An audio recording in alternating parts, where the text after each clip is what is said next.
Hello, and welcome to episode 41 of the Missing Link in Your Healing podcast. This is the place where we bring you the parts that might not necessarily be obvious to you or that you might not even know. We pride ourselves on bringing you a holistic view and putting together pieces of the puzzle to broaden your mind and help you heal from the inside out. We do know that healing is an individual and a multifaceted journey.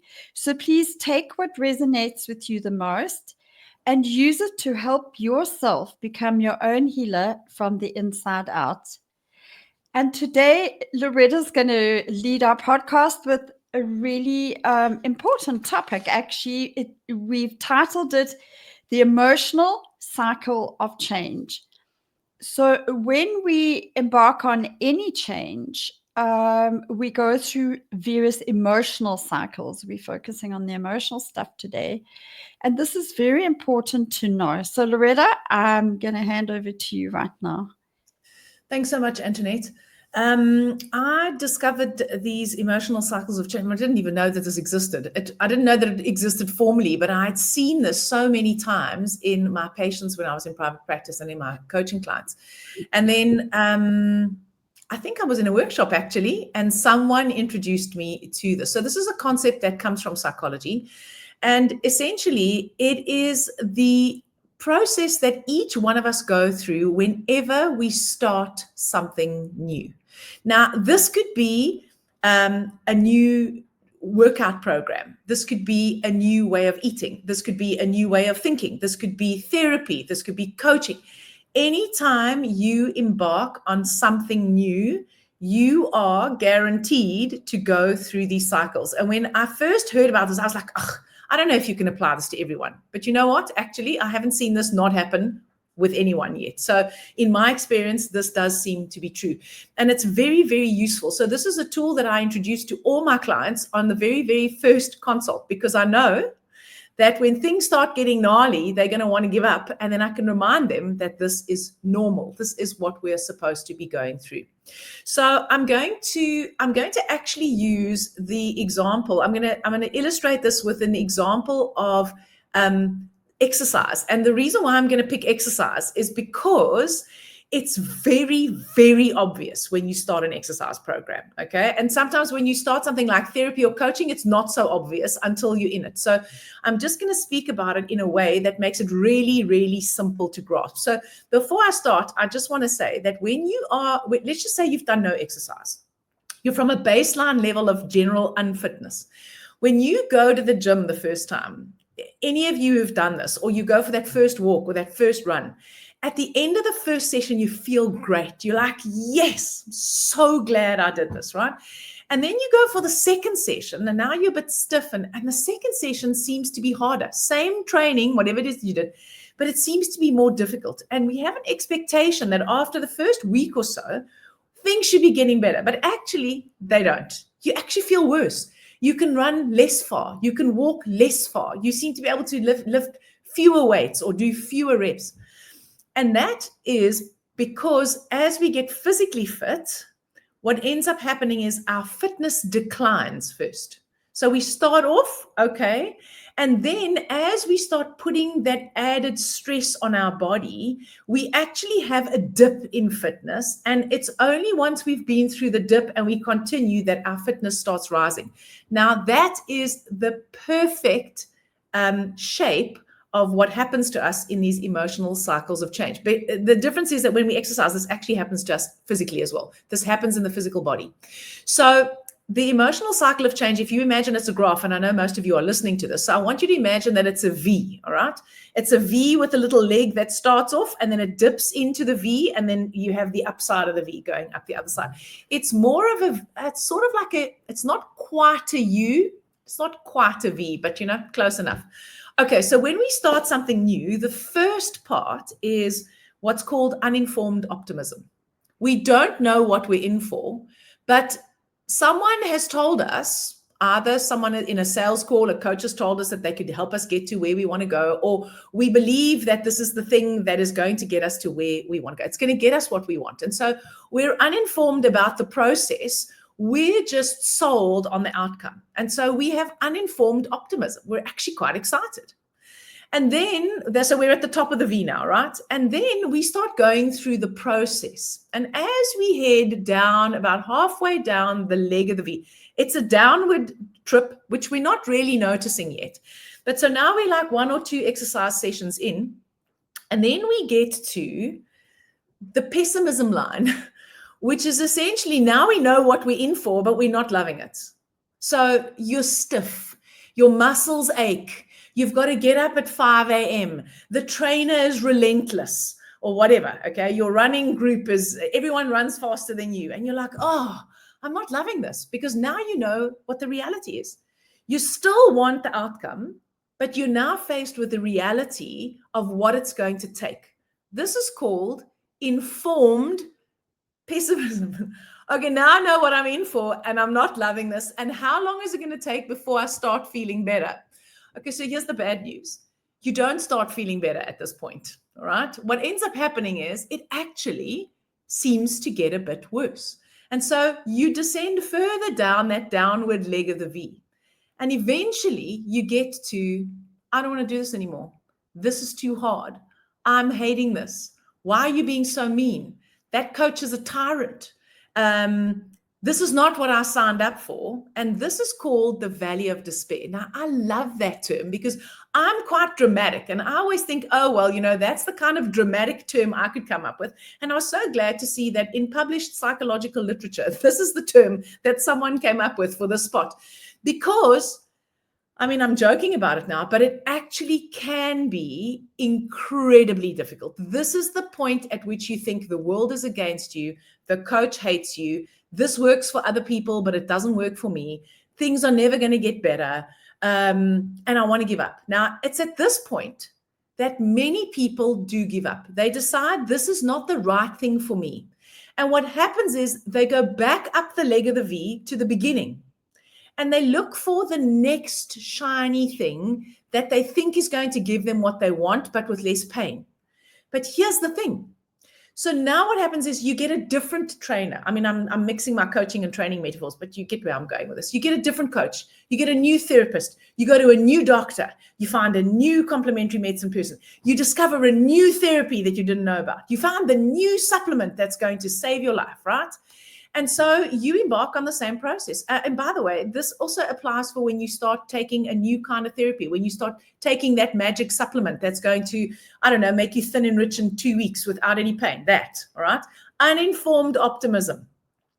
And it's the uninformed optimism that makes us blindly buy things that probably shouldn't have been bought in the first place. Okay, it's the wanting it to work so badly that almost puts those shields on that blinds us to the reality, which is why we leap in again.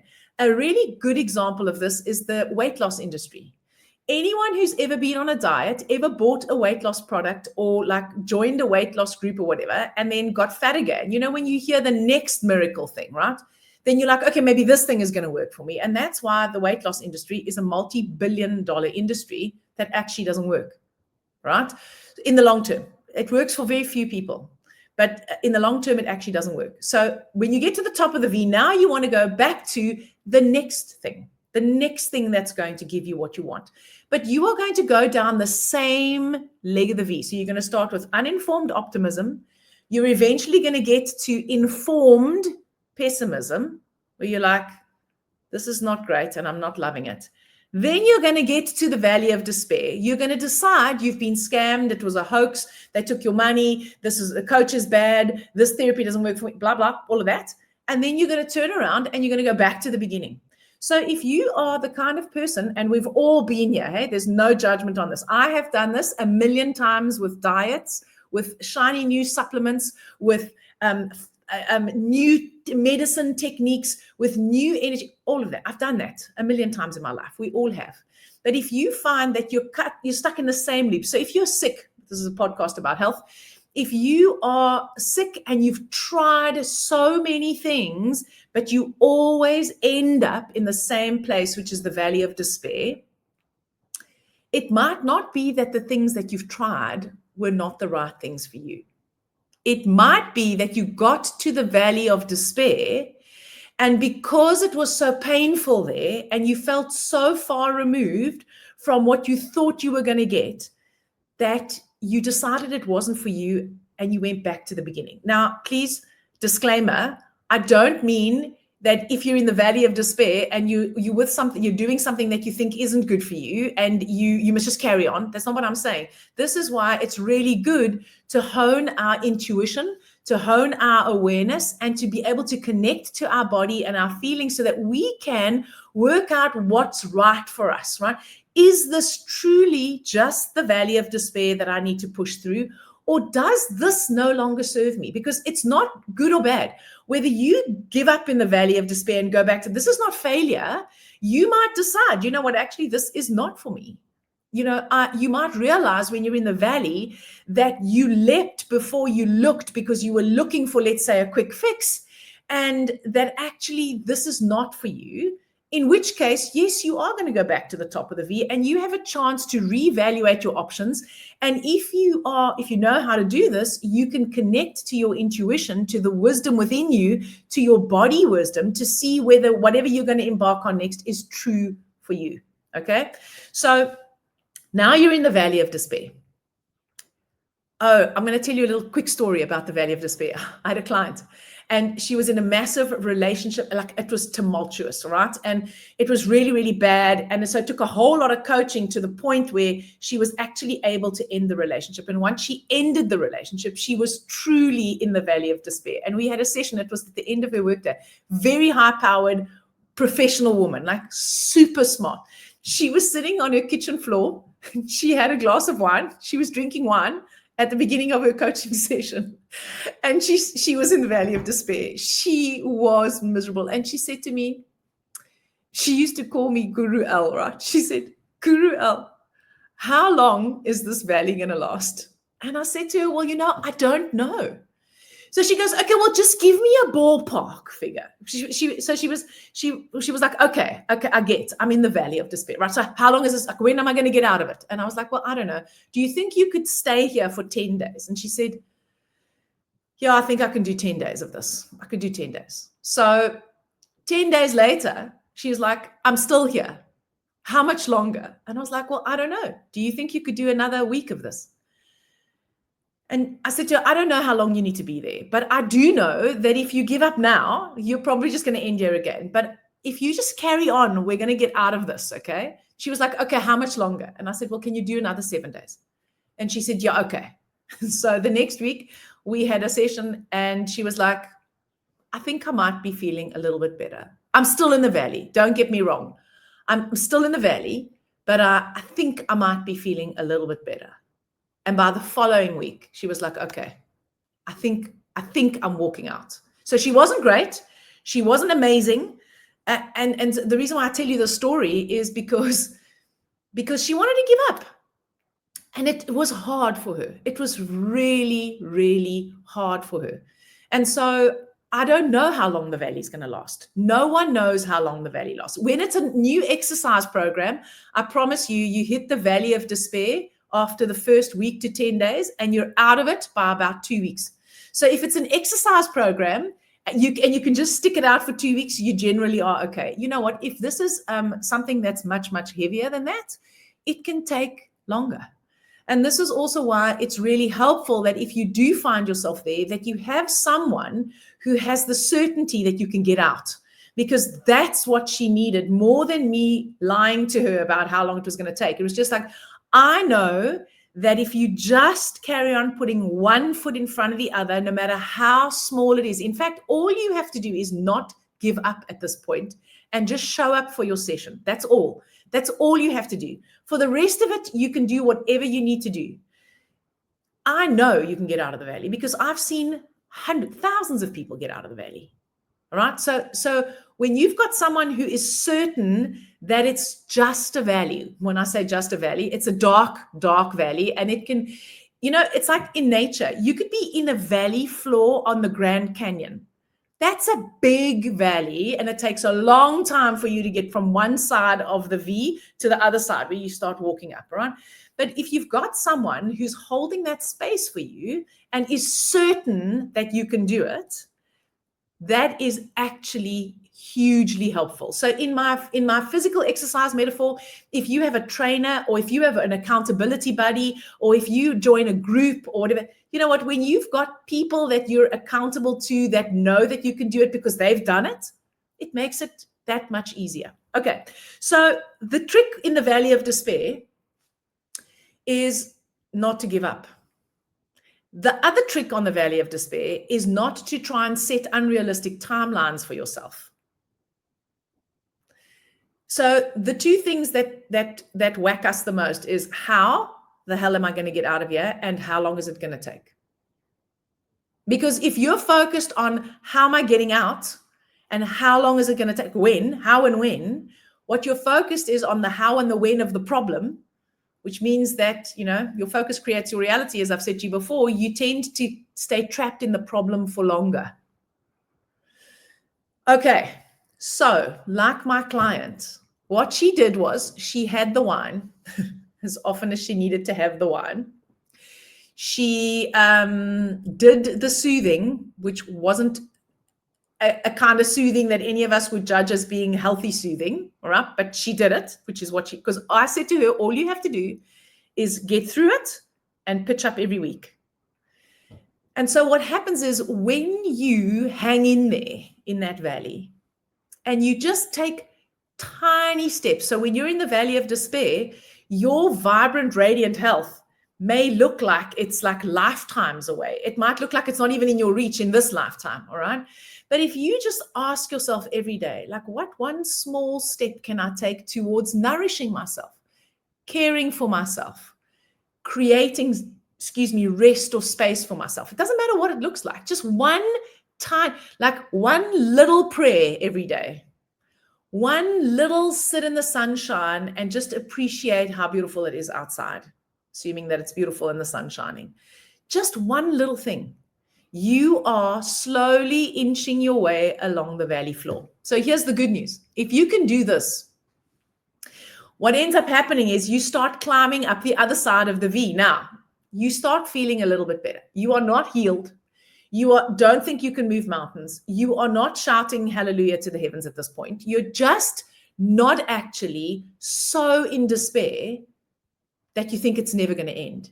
In fact, at this point, you start actually, the only thing that might change is that you feel a little bit hopeful. That might be the only change. But that means you're starting to climb up the other side of the valley now. And as you progress along the valley, so if any of you have ever been abseiling, abseiling is really fun, right? It's like whee all the way down the mountain, and then it's like, oh my God, now we've got to crawl out the valley. Or if you've bungee jumped, you bungee that you're at the bottom of the valley, then you've got to get back out the valley. It's not actually that easy to climb out of the valley, right? So this is not always a fun process, but now you're climbing out of the valley. But here's the thing. Because you have you've gathered so many resources, because you've stuck it out, right? You start climbing, you are fitter and stronger. And the further you go, eventually you reach that same level where you hit the informed pessimism on the way down. And at that line, you're at halfway up, more or less. You're at what we call informed optimism. Still not healed. It's not all over. But actually, you can see some light at the end of the tunnel. You have an idea that this is possible. Some things have changed and shifted. So in a healing journey, you may find that your physical body is still not actually, it hasn't quite come to the party yet, but mentally, you're feeling a bit more robust. Or you feel like you're spiritually a little bit more connected. In the valley of despair, honestly, God has deserted you. Everyone has deserted you. You're on your own. You know what? For some people, it's like a place of, it's like a suicidal place. It's like, you know what? Death is probably preferable to this. Now, this doesn't mean that they're thinking of killing themselves, but honestly, that's how bad the valley can be. All right. So when you're climbing back up the other side, your physical body may not have changed much, but your spiritual connection might have been restored, or emotionally you feel like you are able to regulate yourself a bit more, or you're just a bit calmer, or you know what, you're actually just more accepting.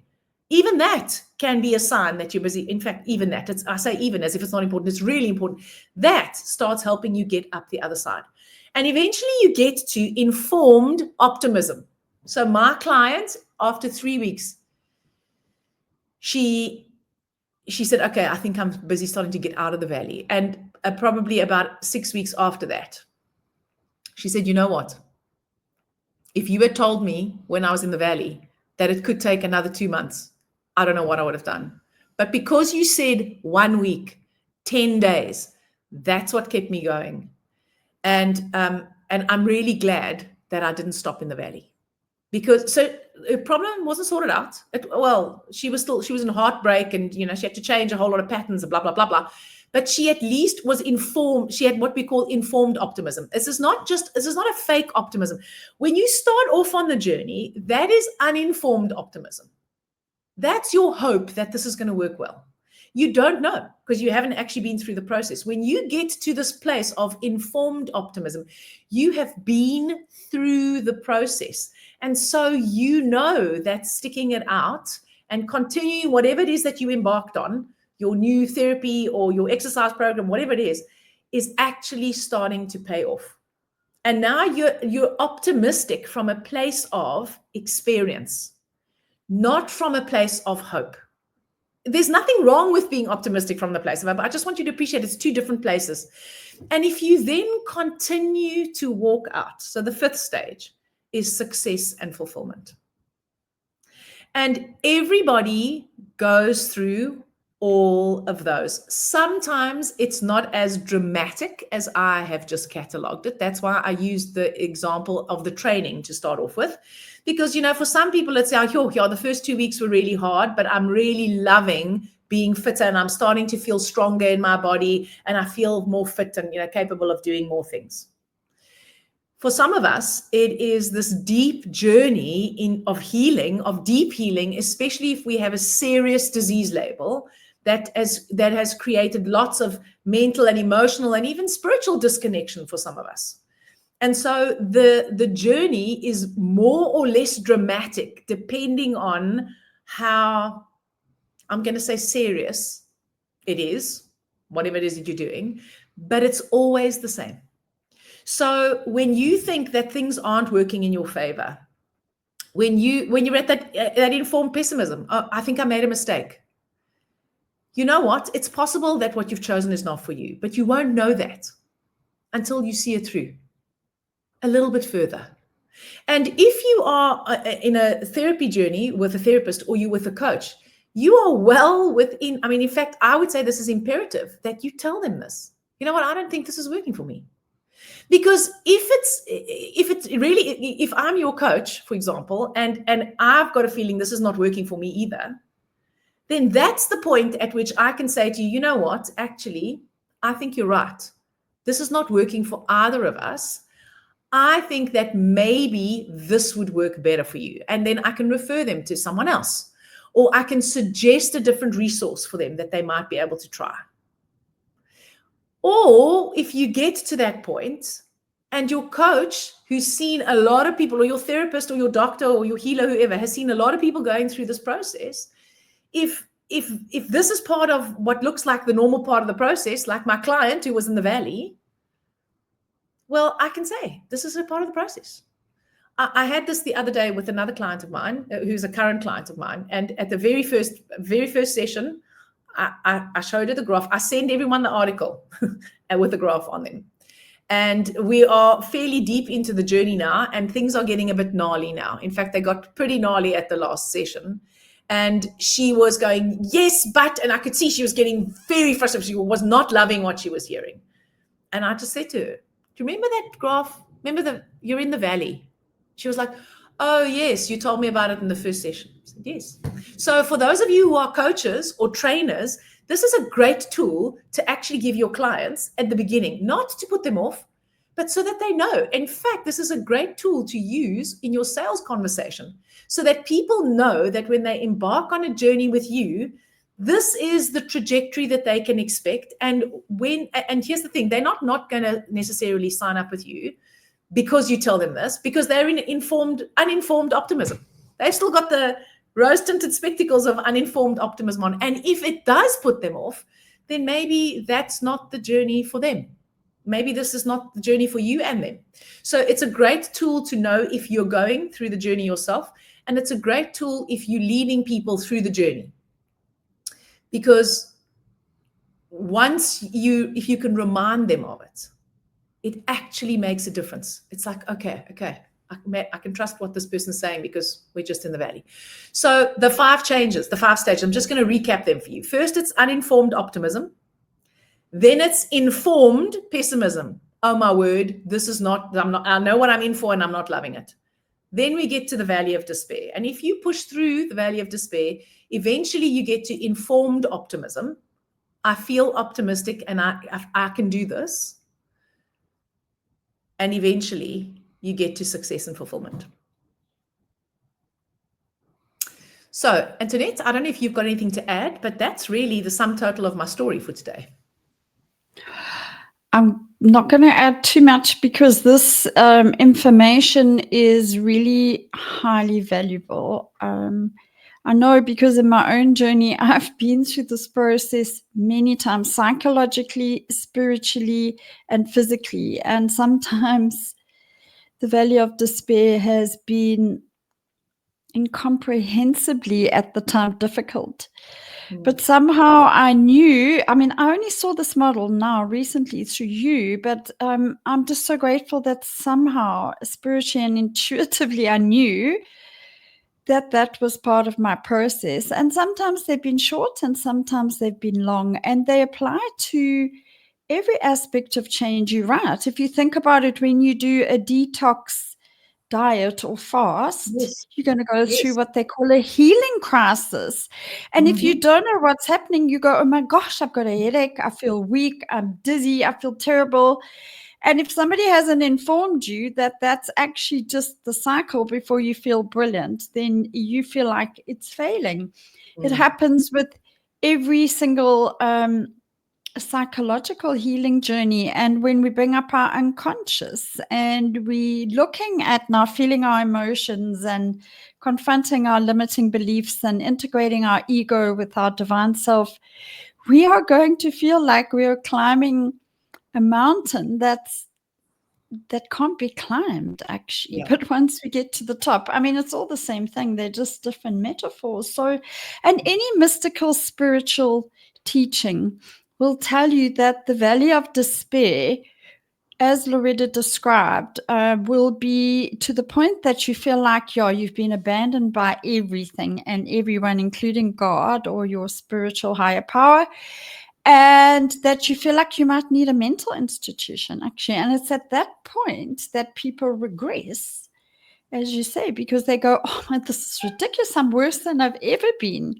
But if you can know that on the other side of that, that's why this is so valuable. On the other side, it always gets worse before it gets better. That's been my journey, because there are no quick fixes. And unfortunately, we've been hypnotized. Oh, gosh, I didn't mean to say hypnotized. I meant to say socialized, conditioned, and sold quick fixes.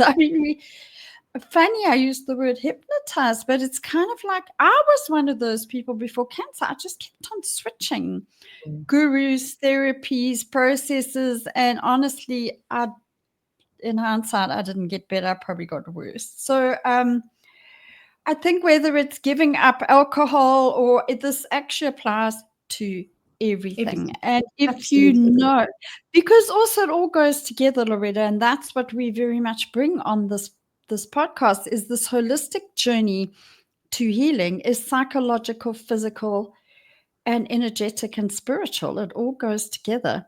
So if you embark on a physical healing journey, because the body screams when we're out of alignment, as we've said, psychologically or energetically or spiritually, so often our journey to healing is to work with that very stuff. Yeah, so this knowledge is absolutely fantastically amazing and critical, because if we know that that's what's happening, we can know that it's a very important part of our healing journey. And to have somebody to guide you through it, I think, is absolutely essential, actually. So, in fact, Loretta, I think anybody who is put off by a coach or healer or psychologist telling them this is just looking for another quick fix, actually. Right. So they're not going to end up on this journey, and maybe they don't need to, or it's not their time. And I think that other tricks I would add just to the amazing tricks you gave is, and this I got from Tribe Sober, actually, their group, one of their coaches says, so what is wrong with hard? I mean, we've said that many times in different language. What is wrong with hard? The spiritual journey to union with God, the journey to full, vibrant health, physical, mental, psychological, spiritual, is hard. It's not. It gets hard. And what is wrong with hard? If we can just go, it's okay, it's hard now, but this is part of my healing. Yeah. And I think you brought something to me when we met last week about affirmation. So the right kind of affirmation when you're also there on the floor drinking the bottle of wine could be helpful. Like, I'm getting better and better every day in every way. Or not a bypassing affirmation. Am I right? Yeah, I think so. I just think that it might be, so for me, sorry, this is just, we don't want to open a whole can of worms, but it's got to be something that you actually can believe. So if you can believe that, or, you could, if it was me and I was on the valley floor, I'd be like, you know what, I choose every day to take a step in the direction of my health. That would be that, what's that little thing that I'm going to do for myself? What step can I take today that's in the direction of my health? It might just be kindness towards yourself. It might just not be beating yourself up because you're not well, because we often do that. It's like, why me? Especially if you are in this kind of like, I was like, oh my, I should know this. Why am I getting sick? I mean, I don't do that anymore, but that is common. We can commonly do that. So if you can say something that you truly believe to be true. So, you can't be saying I'm healed, which is not what Antoinette said you're saying, but you can say every day I'm taking a step in the, or you could just say, I'm like sticking this out every day until I get to the other side of the valley. You don't know how long it's going to take, but it's something that you can truly believe in, something that you can believe in that is for yourself. It's very, very helpful. And again, if you can't do that, if you're in a place where you're not capable of doing that, having someone else that holds that truth for you is invaluable. People often think that, when you engage with a therapist or a coach or whoever, that it's like, what are you paying per session? You know what you're not actually paying for the sessions. You're paying for the sessions, but that's a small part. You're actually paying for that person's certainty, holding you accountable, as well as keeping your end result in mind for you when you can't. Yeah, so that is an absolute gift that we can give ourselves, and I didn't. And I think I've said over and over again, that's maybe why it took me longer, or it was harder. I don't know. It's all perfect the way it turned out, but good guidance and help is essential. So I think looking at the diagram is very impactful with this. So I'm going to try and put it in the show notes as an attachment. If I can't, if you don't see it there, please just email one of us and we can send it to you. We can even share the full article. It's basically, Loretta's explained it beautifully. Yeah, and I think please share this because it really goes across all avenues of life.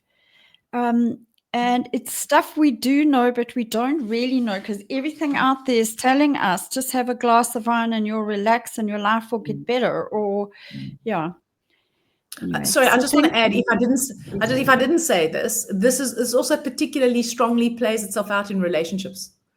Uninformed optimism is so in love and, the person's just amazing. Informed pessimism is, oh my goodness, they've got some habits that are gross.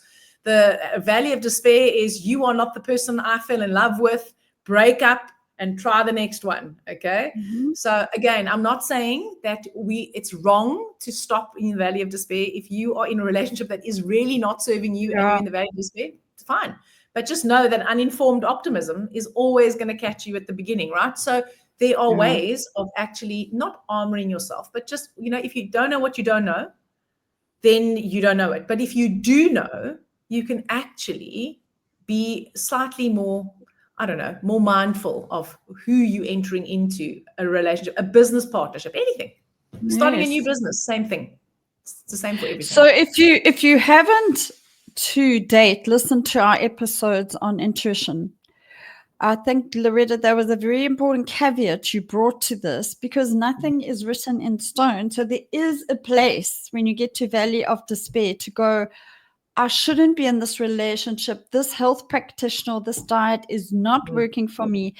But it's a very delicate balance that between, so yeah, honing your And intuition is critical. it's also very difficult to try and connect your intuition where you have so much emotion and you are in so much despair.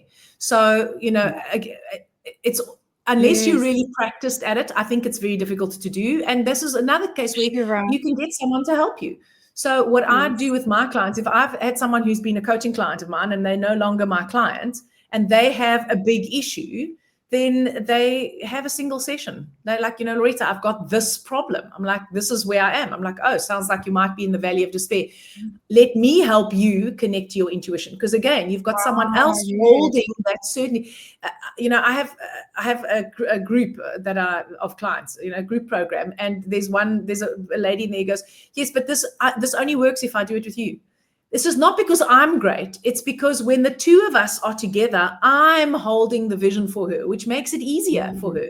She can calm her white noise more easily because I'm leading her. She trusts me. So I can help her get to that place.